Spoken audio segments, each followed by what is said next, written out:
Hey guys, this is Brandon from Florida Outdoors RV Country, and I'm here to show you the Cedar Creek light aluminum structure fifth wheel we got here.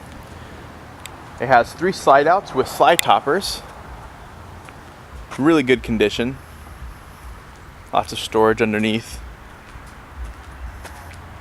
If you're looking to join the RV lifestyle on a budget, this would definitely be a great option for you.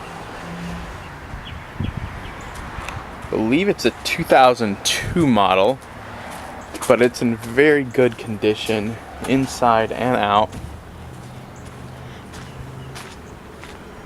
Nice big rear living room windows. Alright, let's take a look inside.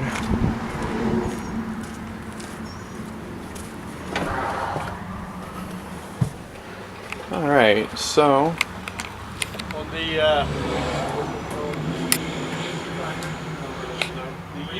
we've got the kitchen in here with the solid surface countertops and the double door Dometic fridge.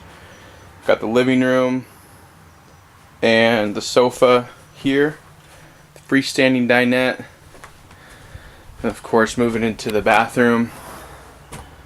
Nice walk-through bathroom here. Nice bed with wardrobe space here and mirrored wardrobe with, oh, there's your dresser actually. Take a look in the bathroom here. A little dark, but you can see there's quite a bit of room in there. If you have any questions about this RV, feel free to call us at 863-623-4689. We'd be more than glad to help you out.